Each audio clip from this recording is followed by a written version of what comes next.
어느 날 밤 한 남자가 잠에서 깨어났습니다. 아니, 정확히는 깨어났다고 생각했습니다. 몸의 진동이 가라앉기를 기다리던 그 순간 무언가가 어깨를 강하게 쳤습니다. 바닥에 떨어진 줄 알았던 그는 고개를 들었고 그제야 깨달았습니다. 자신이 천장에 떠 있다는 사실을요. 아래를 내려다본 순간 그는 충격에 빠졌습니다. 침대에는 아내와 함께 자고 있는 남자가 보였는데 그 남자는 바로 자기 자신이었습니다. 이것은 공상과학 영화가 아닙니다. 실제로 많은 사람들이 경험했다고 주장하는 유체이탈의 세계입니다. 오늘 우리는 육체를 떠난 의식의 여행, 그리고 그것이 우리에게 말해주는 놀라운 진실에 대해 이야기해 보겠습니다. 이야기는 1958년으로 거슬러 올라갑니다. 미국 버지니아에 살던 한 사업가의 삶이 송두리째 바뀌는 순간이었습니다. 그의 이름은 로버트 먼로, 당시 43살에 성공한 라디오 방송 사업가였습니다. 그에게는 사랑하는 아내와 아이들이 있었고 탄탄한 사업체를 운영하고 있었습니다. 평범하고 안정적인 삶이었죠. 그러던 어느 날 밤 먼로는 누워있을 때 이상한 현상을 경험하기 시작했습니다. 갑자기 전신을 관통하는 강한 진동이 느껴진 것입니다. 마치 고압 전류가 몸을 타고 흐르는 듯한 느낌이었습니다. 처음에는 심장마비나 뇌졸중이 아닐까 두려웠습니다. 즉시 병원을 찾았지만 의사들은 그의 몸에서 어떤 이상도 발견하지 못했습니다. 혈압도 정상, 심장도 정상, 뇌파 검사도 정상이었습니다. 하지만 진동은 계속되었습니다. 밤마다 찾아오는 이 현상은 먼로를 공포에 떨게 만들었습니다. 그는 혹시 자신이 미쳐가는 것은 아닐까 걱정했습니다. 정신과 의사를 찾아가기도 했지만 정신적으로도 아무런 문제가 없다는 진단을 받았습니다. 의학은 그에게 어떤 답도 주지 못했습니다. 몇 주가 지난 어느 날 밤 놀라운 일이 벌어졌습니다. 진동이 가라앉기를 기다리던 먼로는 갑자기 무언가 자신의 어깨를 강하게 치는 느낌을 받았습니다. 바닥에 떨어진 줄 알았습니다. 그런데 이상했습니다. 통증이 없었고 오히려 이상한 부유감이 느껴졌습니다. 눈을 뜨는 순간 먼로는 자신이 믿을 수 없는 상황에 처해 있음을 깨달았습니다. 그는 천장 근처에 떠 있었고 샹들리에가 바로 옆에 있었습니다.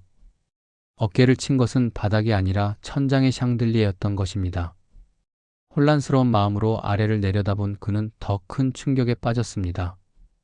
침대에는 두 사람이 누워 있었습니다. 한 사람은 분명 그의 아내였습니다. 그런데 그 옆에 누워있는 남자는 누구일까요? 가까이 다가가 자세히 들여다본 먼로는 소스라치게 놀랐습니다. 그 남자는 바로 자기 자신이었습니다. 자신의 육체가 침대에 누워 평화롭게 잠들어 있었고 자신의 의식은 그것을 위에서 내려다보고 있었던 것입니다. 공포가 엄습했습니다. 이것은 죽음일까요? 아니면 꿈일까요? 하지만 모든 것이 너무나 선명하고 생생했습니다. 오히려 평소 깨어 있을 때보다 더 또렷한 의식 상태였습니다. 먼로는 강한 의지로 자신의 육체로 돌아가려 애썼습니다.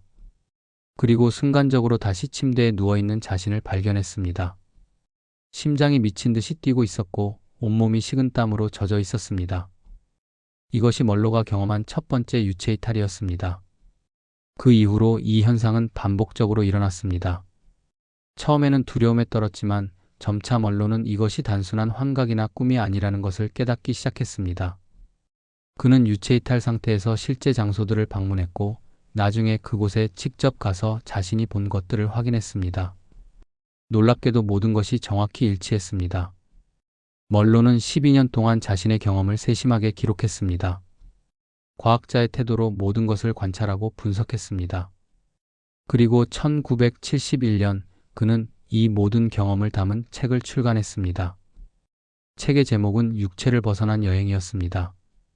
이 책을 통해 유체이탈이라는 용어가 대중에게 널리 알려지게 되었습니다. 먼로의 주장은 충격적이었습니다. 그는 모든 사람이 매일 밤 유체이탈을 경험한다고 말했습니다.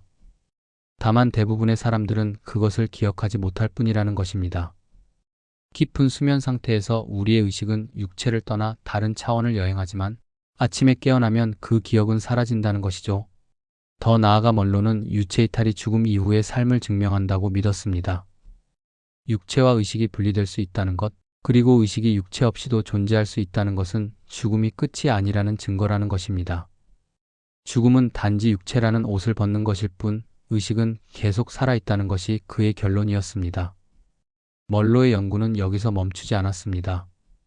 그는 버지니아의 먼로 연구소를 설립했고 헤미싱크라는 독특한 음향 기술을 개발했습니다. 이 기술은 양쪽 귀에 서로 다른 주파수의 소리를 들려줌으로써 뇌파를 특정 상태로 유도하는 것이었습니다. 그는 이를 통해 사람들이 더 쉽게 유체이탈 상태에 진입할 수 있다고 주장했습니다. 놀랍게도 미군과 중앙정보부가 먼로의 연구에 관심을 보였습니다. 그들은 먼로의 연구소에서 훈련 프로그램을 받았고 유체이탈을 정보 수집의 수단으로 활용하려 했습니다. 이것은 단순한 영적 탐구가 아니라 인간 의식의 잠재력을 군사적으로 활용하려는 시도였던 것입니다. 로버트 먼로의 연구가 세상에 알려진 후 많은 사람들이 자신의 유체이탈 경험을 이야기하기 시작했습니다. 그 중에서도 다리우스 라이트라는 인물은 영혼 세계의 전문가로 주목받았습니다. 그는 단순히 유체이탈을 경험한 것을 넘어 영혼의 세계를 깊이 탐구한 사람이었습니다. 라이트가 처음 유체이탈을 경험한 것은 겨우 16살 때였습니다. 그날 밤은 여느 날과 다름없는 평범한 밤이었습니다. 침대에 누워 잠이 들려던 순간 갑자기 몸이 가벼워지는 느낌을 받았습니다. 그리고 눈을 떴을 때 그는 자신의 육체를 떠나 있었습니다. 하지만 라이트의 경험은 먼로와는 조금 달랐습니다. 그는 단순히 방안을 떠도는 것이 아니라 훨씬 더 먼 곳으로 여행했습니다. 그가 도착한 곳은 이 세상이 아닌 것처럼 보였습니다. 모든 것이 빛으로 가득했고 형언할 수 없는 평화로움이 있었습니다. 그곳에서 그는 우주와 자신의 존재에 대한 깊은 진실을 마주했습니다. 라이트는 그 경험을 통해 놀라운 깨달음을 얻었습니다. 우리가 살고 있는 이 지구는 진정한 현실이 아니라 임시 거처에 불과하다는 것이었습니다. 마치 여행자가 잠시 머무는 여관과 같다는 것이죠. 반대편에는 영혼들이 사는 진정한 세계가 있으며 그곳이 바로 우리의 본래 고향이라는 것입니다. 라이트의 설명에 따르면 지구라는 세상은 창조자의 의지에 따라 만들어진 일종의 학교였습니다. 영혼들이 육체를 입고 이곳에 내려와 경험을 쌓고 배우는 곳이라는 것입니다. 건축물에 비유하자면 지구는 언젠가는 철거될 임시 건물이고 영혼의 세계가 진짜 영구적인 집이라는 것이죠. 하지만 대부분의 사람들은 이 사실을 잊고 살아갑니다. 육체를 입는 순간 우리는 기억 상실증에 걸린 것처럼 자신의 진정한 정체성을 망각합니다. 지구가 전부인 것처럼 육체가 자신의 전부인 것처럼 착각하며 살아가는 것입니다. 라이트는 이것을 인류 최대의 비극이라고 표현했습니다. 그렇다면 영혼은 정말 존재하는 것일까요? 단순한 환상이나 자기의 암시가 아닐까요? 라이트는 이 질문에 대해 매우 단호하게 답했습니다. 영혼은 물리적 실체라는 것입니다. 여기서 말하는 물리적이라는 것은 우리가 일반적으로 생각하는 물질과는 다른 의미입니다. 영혼은 만질 수 있는 고체는 아니지만 분명히 측정 가능하고 감지 가능한 에너지 형태로 존재한다는 것입니다. 단지 우리의 제한된 감각으로는 느끼기 어려울 뿐이라는 것이죠. 라이트는 영적으로 민감한 사람들은 영혼을 직접 감지할 수 있다고 말했습니다. 때로는 방 안의 온도가 갑자기 변하거나 알 수 없는 존재감을 느끼거나 누군가의 시선을 느끼는 것처럼 느껴질 때가 있습니다. 이것이 바로 영혼의 존재를 감지하는 것이라는 것입니다. 많은 사람들이 경험하는 일들이 이를 뒷받침합니다. 사랑하는 사람이 세상을 떠난 후에도 그 사람이 곁에 있는 것처럼 느껴지는 경험, 돌아가신 반려동물의 기척이 느껴지는 순간들, 이 모든 것이 단순한 착각이 아니라 실제로 영혼을 감지한 것이라는 것입니다. 라이트는 자신의 유체이탈 경험이 환상보다 훨씬 더 사실적이었다고 강조했습니다. 오히려 육체를 통해 경험하는 일상적인 현실이 더 흐릿하고 제한적으로 느껴졌다고 합니다. 영혼 상태에서는 모든 감각이 더 예리하고 의식은 더 명료하며 존재감은 더 강렬했다는 것입니다. 이것은 우리가 생각하는 것과 정반대입니다.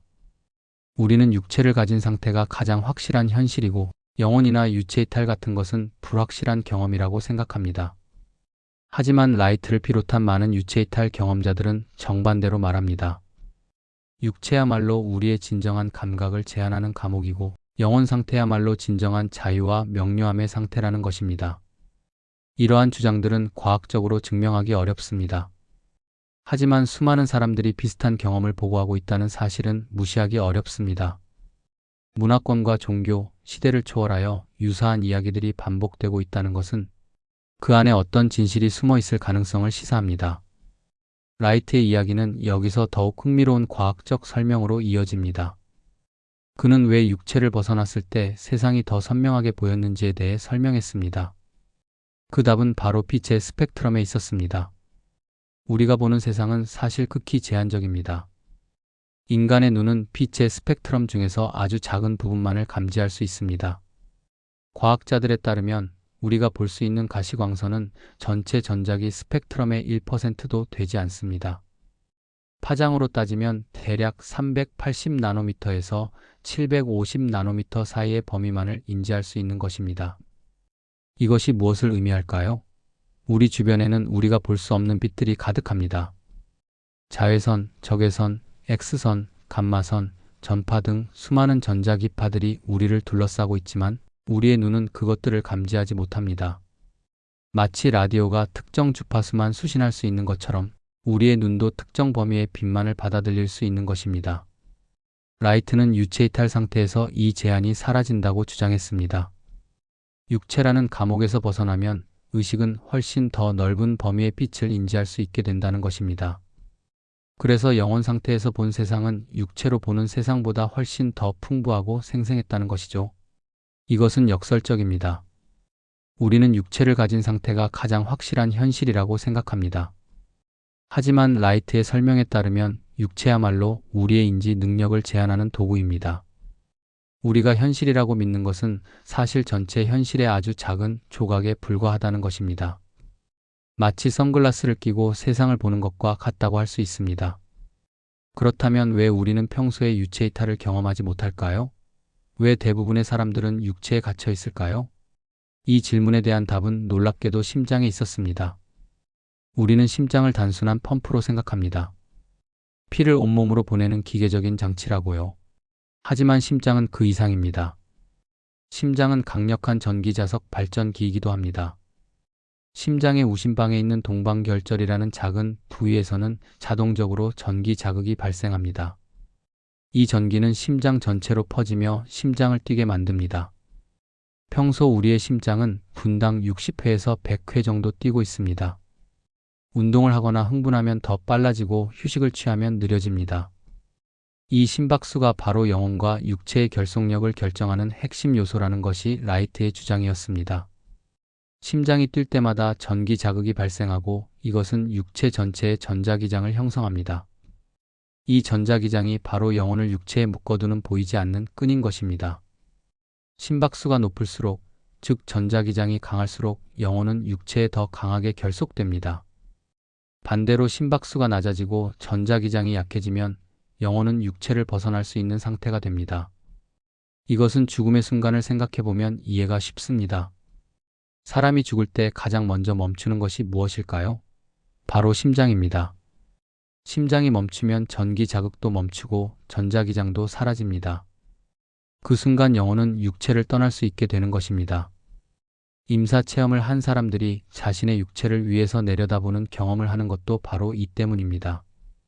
그렇다면 살아있는 상태에서 유체이탈을 경험하려면 어떻게 해야 할까요? 죽지 않고도 심박수를 낮출 수 있는 방법이 있을까요? 답은 바로 수면입니다. 잠을 잘 때 우리 몸에는 놀라운 변화가 일어납니다.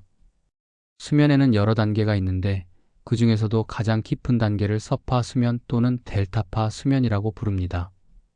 이 단계에서는 뇌파의 주파수가 초당 0.5회에서 4회까지 극도로 느려집니다.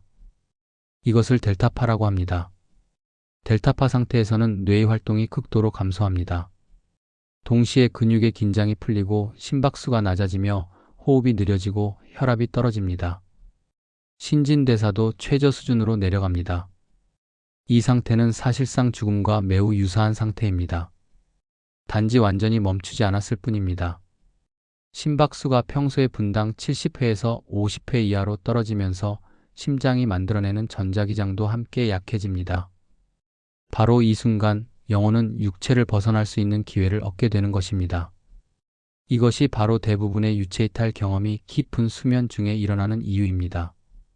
먼로도, 라이트도, 그리고 수많은 유체이탈 경험자들이 공통적으로 이야기하는 것이 있습니다. 그들은 잠들려는 순간 또는 깊은 수면 상태에서 이 경험을 했다는 것입니다. 이제 그 이유를 알 수 있습니다. 수면은 의도적으로 죽음과 유사한 상태를 만들어내는 자연스러운 과정이었던 것입니다. 더 흥미로운 것은 이 현상이 모든 사람에게 일어난다는 사실입니다. 멀로의 주장처럼 우리는 매일 밤 유체이탈을 경험할 가능성이 있습니다. 깊은 수면 상태에서 심박수가 낮아지고 전자기장이 약해질 때 우리의 의식은 육체를 떠나 다른 차원을 여행할 수 있습니다. 다만 대부분의 사람들은 아침에 깨어나면 그 기억을 잃어버릴 뿐입니다. 왜 기억하지 못할까요? 그것은 의식이 다시 육체로 돌아올 때 육체에 제한된 뇌가 그 방대한 경험을 모두 저장할 수 없기 때문입니다. 마치 거대한 파일을 작은 저장 장치에 옮기려 할 때 대부분의 데이터가 손실되는 것과 같습니다. 이러한 설명들은 수면과 죽음, 그리고 유체이탈이 본질적으로 같은 현상이라는 것을 시사합니다. 모두 심박수의 감소와 전자기장의 약화라는 동일한 생리적 메커니즘을 공유하고 있습니다. 차이가 있다면 그것이 일시적인가, 영구적인가 하는 것뿐입니다. 수면과 유체이탈은 일시적이고 죽음은 영구적입니다. 하지만 그 과정은 놀라울 정도로 유사합니다. 이 모든 이야기를 종합하면 한 가지 놀라운 결론에 도달하게 됩니다. 그것은 바로 의식의 본질에 관한 것입니다. 다리우스 라이트는 자신의 경험을 통해 매우 급진적인 주장을 했습니다. 우주가 우리를 지배하는 것이 아니라 우리의 의식이 우주를 지배한다는 것입니다. 이것은 우리가 배워온 모든 것과 정반대입니다. 우리는 자신을 광활한 우주 속의 작은 먼지 같은 존재로 생각하도록 교육받았습니다. 우주의 법칙 앞에 무력한 존재, 운명에 의해 좌우되는 존재로 말입니다. 하지만 라이트의 주장은 완전히 다릅니다.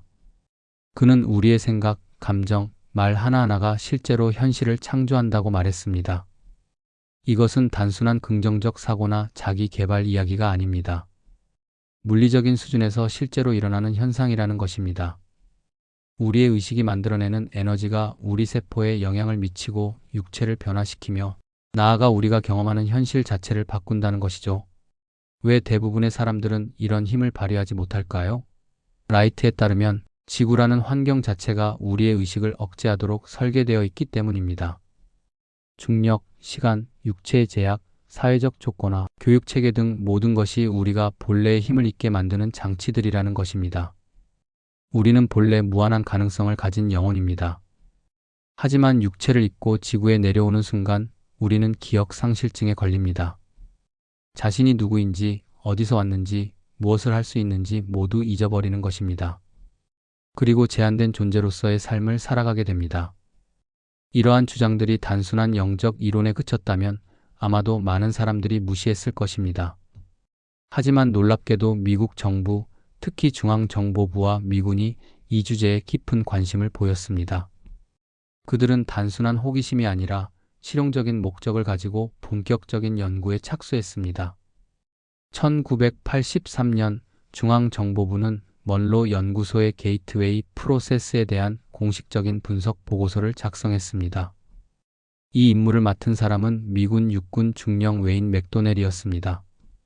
그는 직접 먼로 연구소의 훈련 프로그램에 참가했고 헤미싱크 기술을 체험했으며 유체이탈의 가능성을 연구했습니다. 맥도넬 중령의 보고서는 2003년에 기밀 해제되어 대중에게 공개되었습니다. 그 내용은 충격적이었습니다. 정부 기관의 공식 문서가 인간 의식의 초능력 가능성을 인정한 것입니다. 보고서의 핵심 결론은 이렇습니다. 충분한 훈련을 거친다면 인간의 의식은 시간과 공간의 차원을 넘어 다른 에너지 시스템과 접속할 수 있다. 이것은 유체이탈이 가능하다는 것, 원격 투시가 가능하다는 것, 그리고 의식이 육체의 한계를 초월할 수 있다는 것을 공식적으로 인정한 것입니다. 더 나아가 맥도넬은 우주의 본질에 대해서도 놀라운 진술을 했습니다. 우주는 상호작용하는 에너지로 구성되어 있으며 그 자체로 믿을 수 없을 만큼 복잡한 하나의 거대한 홀로그램이다.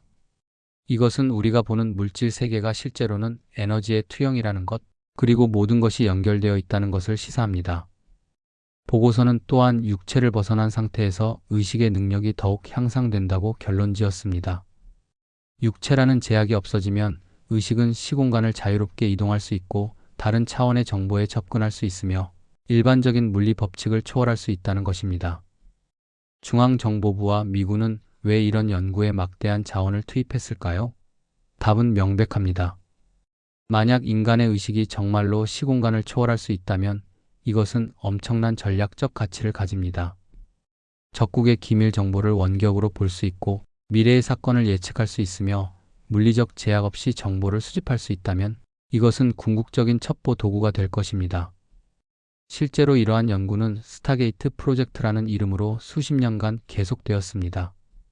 1990년대 중반까지 공식적으로 운영되었고 수많은 원격 투시 실험이 진행되었습니다. 일부는 성공적이었고 일부는 그렇지 못했습니다. 하지만 중요한 것은 미국 정부가 이것을 단순한 미신이나 사이비 과학으로 치부하지 않았다는 사실입니다. 이제 우리가 지금까지 살펴본 모든 내용을 정리해 봅시다. 첫째, 유체 이탈은 실제로 존재하는 현상입니다. 로버트 먼로를 비롯한 수많은 사람들이 경험했고 기록했으며 연구했습니다.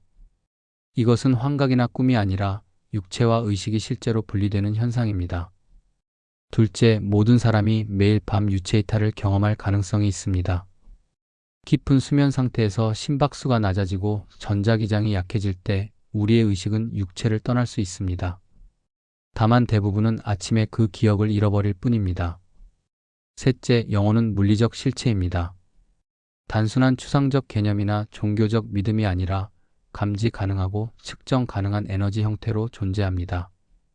넷째, 우리가 보는 현실은 극히 제한적입니다. 인간의 눈은 전자기 스펙트럼의 1%도 되지 않는 부분만을 인지할 수 있습니다. 육체를 벗어나면 훨씬 더 넓은 범위를 경험할 수 있습니다. 다섯째, 심장은 단순한 펌프가 아니라 전기자석 발전기입니다. 심박수가 낮아야 유체 이탈이 가능하며 이것이 수면과 죽음, 그리고 유체 이탈이 모두 유사한 생리적 메커니즘을 공유하는 이유입니다. 여섯째, 지구는 임시적인 세상입니다. 영혼의 진정한 고향은 다른 곳에 있으며 우리는 배움과 경험을 위해 이곳에 잠시 머물고 있을 뿐입니다. 일곱째, 의식은 우주보다 강력합니다. 우리의 생각과 감정은 실제로 현실을 창조하며 우리는 본래 무한한 가능성을 가진 존재입니다. 마지막으로 이 모든 것은 미국 정부의 공식 연구에 의해 뒷받침되었습니다. 중앙정보부와 미군은 인간 의식이 시공간을 초월할 수 있다는 결론에 도달했습니다. 이러한 발견들이 우리에게 말해주는 것은 무엇일까요? 아마도 가장 중요한 메시지는 이것일 것입니다. 죽음은 끝이 아니라는 것, 우리는 육체보다 훨씬 더 위대한 존재라는 것, 그리고 우리가 생각하는 것보다 훨씬 더 많은 것이 가능하다는 것입니다. 오늘은 여기까지입니다. 시청해주셔서 감사합니다.